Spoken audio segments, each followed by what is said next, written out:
आज का विषय है नागरिकता। नागरिकता है क्या? सिटीजनशिप। तो नागरिकता राज्य व व्यक्ति के मध्य विधिक संबंध को परिभाषित करती है। यदि किसी व्यक्ति को किसी राज्य की नागरिकता प्राप्त है तो यह माना जाएगा कि व्यक्ति को उस राज्य का पूर्ण राजनीतिक अधिकार प्राप्त है या पूर्ण राजनीतिक सदस्यता प्राप्त है। नागरिकता यह भी स्पष्ट करती है कि व्यक्ति के दायित्व क्या होंगे, अधिकार क्या होंगे, कर्तव्य क्या होंगे, विशेषाधिकार क्या होंगे। तो यह नागरिकता का महत्व है। अब भारतीय संविधान के संदर्भ में अगर बात करें तो नागरिकता से संबंधित प्रावधान भाग 2 और अनुच्छेद 5 से 11 के मध्य किए गए हैं भारतीय संविधान में।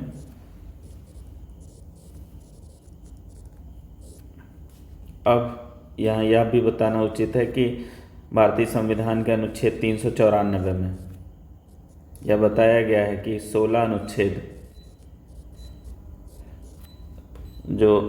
अनुच्छेद हैं वह 26 नवंबर 1949 से ही प्रभावी हो गए।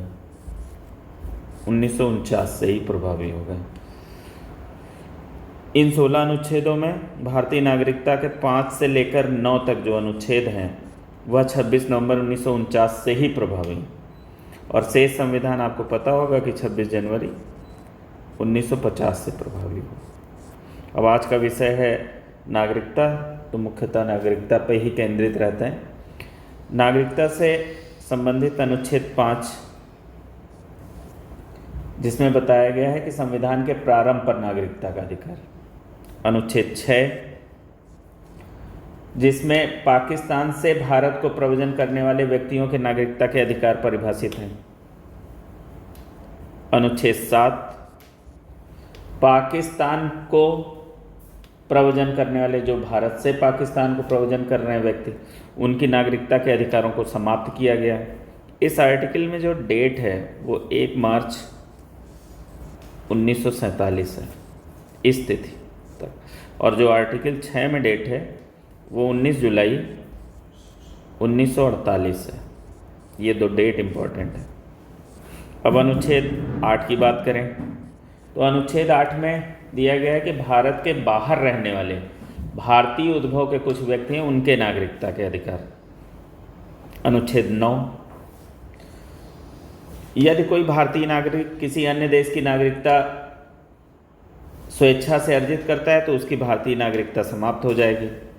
तो यही वो अनुच्छेद है जिसके तहत भारत में एकल नागरिकता का प्रावधान है। एकल नागरिकता का जो एकल नागरिकता है वह भारत में ब्रिटेन से प्रेरित है। अनुच्छेद 10 की बात करें अगर तो अनुच्छेद 10 में नागरिकता के अधिकारों का बना रहना। अनुच्छेद 11 में संसद को नागरिकता से संबंधित विधि बनाने का अधिकार दिया गया है। यहाँ पर आपने देखा कि अनुच्छेद 5, अनुच्छेद 6, अनुच्छेद 8 इनके तहत नागरिकता मिल रही है किसी को, और अनुच्छेद 7 और अनुच्छेद 9 के तहत नागरिकता का समापन है। और एकल नागरिकता से संबंधित अनुच्छेद 9 ही है। तो भारत में संवैधानिक रूप से आज भी एकल नागरिकता का ही प्रावधान है। अब ये जो अनुच्छेद 11 है उसके तहत संसद को नागरिकता से संबंधित विधि बनाने का अधिकार। इसी अधिकार का प्रयोग करते हुए संसद ने नागरिकता अधिनियम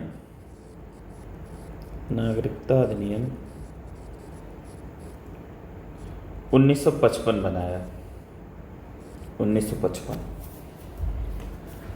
जिसके तहत किसी व्यक्ति को निम्न आधारों पर नागरिकता प्राप्त करने का अधिकार है, जैसे जन्म से, वंशानुगत आधार पर, पंजीकरण आधार पर, देशीकरण आधार पर, क्षेत्र विस्तार के आधार पर।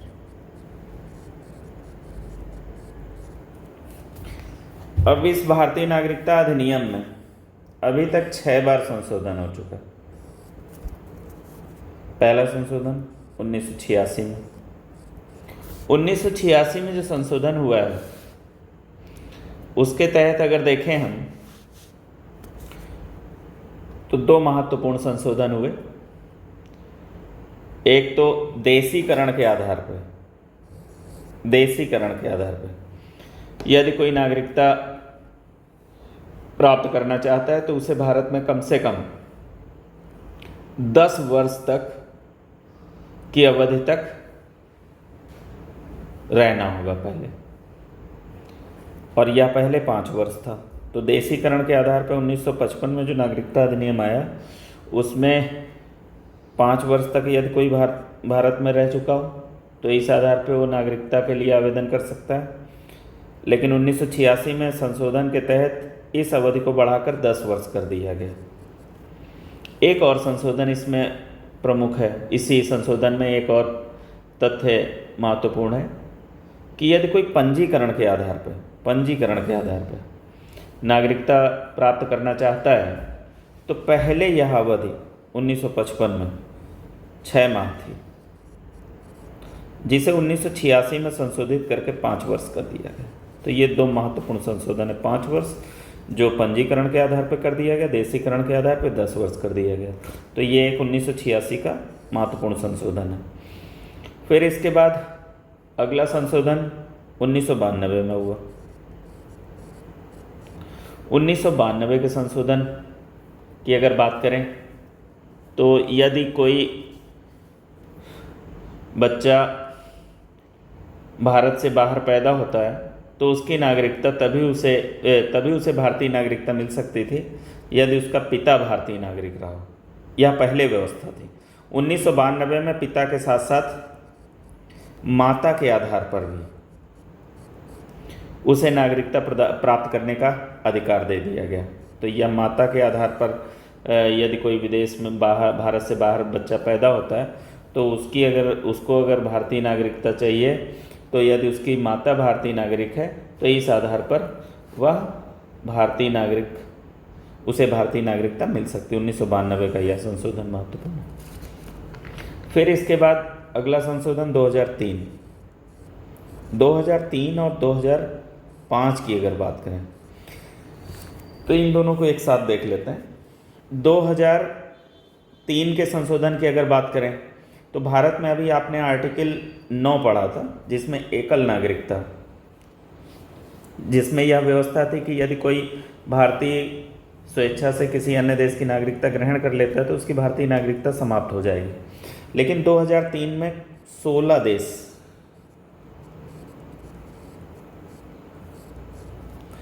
के संदर्भ में नागरिकता के अधिकार को विस्तारित किया गया, जैसे स्विट्जरलैंड, ऑस्ट्रेलिया, कनाडा, इजराइल, पुर्तगाल, फ्रांस, स्वीडन, न्यूजीलैंड, यूनान, Cyprus, Italy, Finland, Ireland, Netherland, Britain, America आदि के जो भारतीय मूल के लोग वहाँ थे उन्हें ओवरसीज नागरिकता प्रदान करने का प्रावधान किया गया।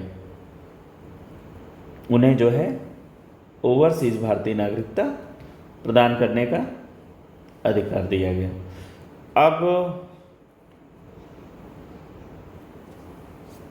इन 16 देशों की लिमिट को 2005 में विस्तारित कर दिया गया। 2005 में कर दिया गया कि पाकिस्तान और बांग्लादेश को छोड़कर शेष सभी भारतीय मूल के लोगों को दोहरी नागरिकता या भारतीय नागरिकता प्राप्त करने का अधिकार दे दिया गया।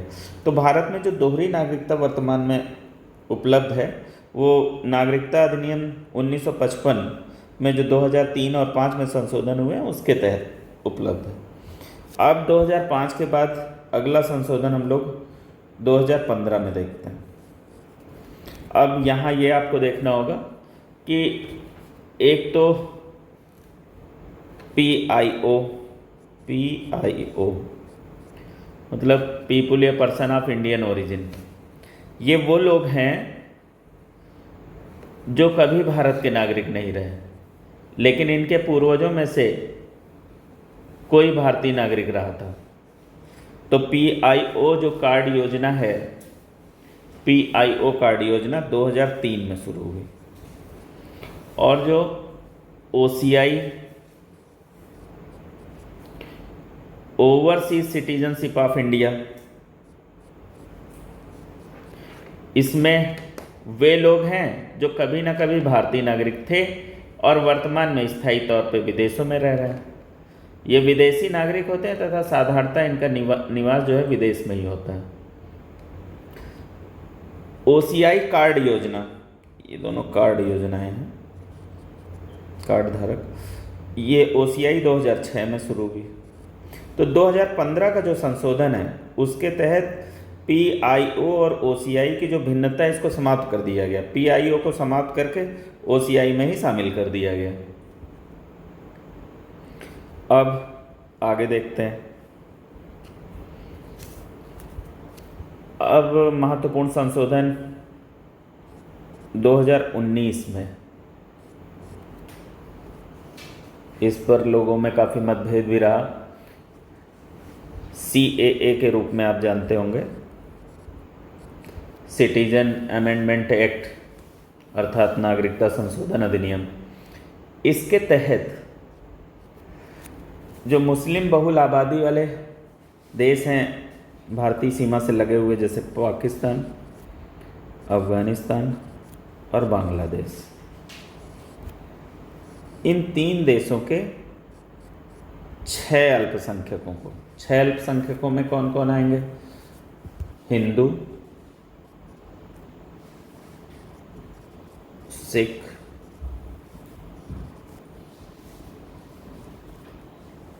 ईसाई हो गए, जैन हो गए, बौद्ध, पारसी।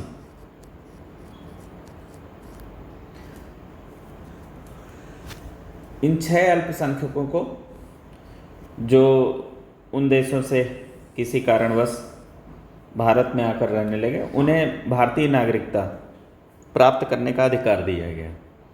इसमें मुस्लिमों को शामिल नहीं किया गया, इसमें जो है मुस्लिमों को शामिल नहीं किया गया।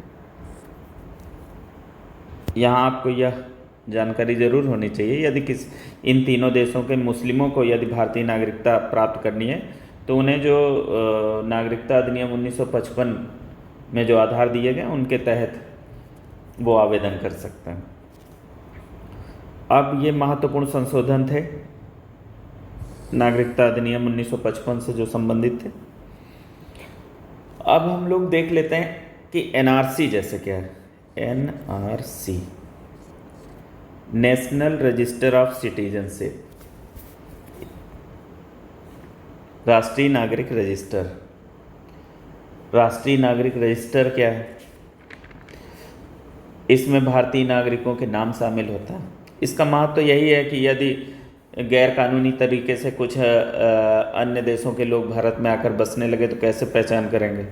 तो इस रजिस्टर में जिसके नाम नहीं शामिल हैं वो अवैधानिक तरीके से लोग होंगे।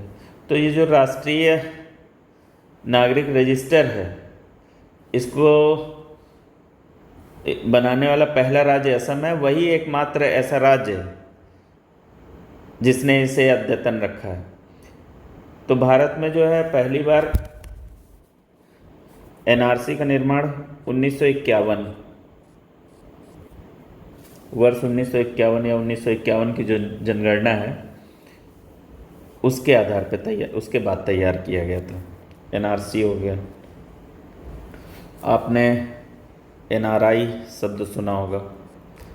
NRI का तात्पर्य अनिवासी भारतीय या नॉन रेजिडेंट इंडियंस। तो NRI भारत के पासपोर्ट धारक नागरिक ऐसे नागरिक हैं जिन्हें नागरिकता संबंधी सभी सुविधाएं प्राप्त होती हैं। नागरिकता संबंधी सभी सुविधाएं जैसे मताधिकार का आदि अन्य अधिकार जो भी हैं, यहाँ ज़मीन खरीद सकते हैं, सब कुछ। एक तरीके के भारतीय नागरिक ही हैं जो भारत से बाहर रह रहे हैं। NRI हो गए। PIO अभी देख चुके हैं आप, फिर से देख लीजिए। ये भारतीय मूल के लोग या भारतवंशी, ये वो लोग हैं जो कभी भारत के नागरिक नहीं रहे, लेकिन इनके पूर्वजों में से कोई कभी भारतीय नागरिक जरूर रहा। फिर इसी तरह एक शब्द है OCI या समुद्र पारी भारतीय नागरिक या ओवरसीज सिटीजनशिप ऑफ इंडिया। तो अभी आपने PIO देखा था, पीपुल ऑफ इंडियन ओरिजिन। अब OCI देख लें। OCI में क्या है कि ये वो लोग हैं जो कभी ना कभी भारतीय नागरिक थे, वर्तमान में स्थायी तौर पर भारत से बाहर रह रहे हैं, वर्तमान में स्थायी तौर पर विदेशों में रह रहे हैं। अब इसके बाद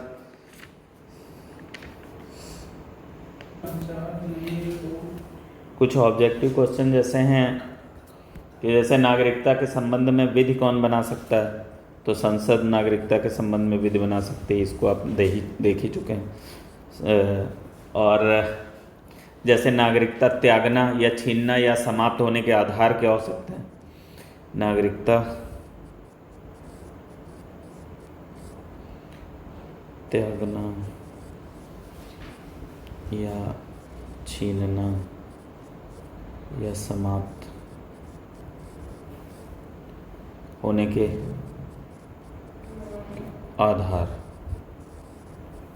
क्या क्या हो सकते हैं। तो जैसे एक स्वयं आप त्याग दें, एक तो स्वयं त्याग दें, स्वयं त्यागना।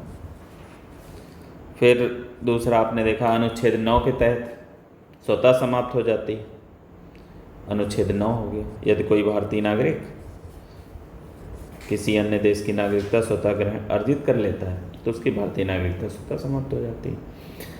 एक आधार जैसे 7 वर्ष से लगातार कोई भारत से बाहर रहे या संविधान का अनादर करे, देश विरोधी गतिविधियों में शामिल हो, अवैध तरीके से नागरिकता ग्रहण कर ली हो, तो निम्न आधारों पर उसकी नागरिकता समाप्त की जा सकती है।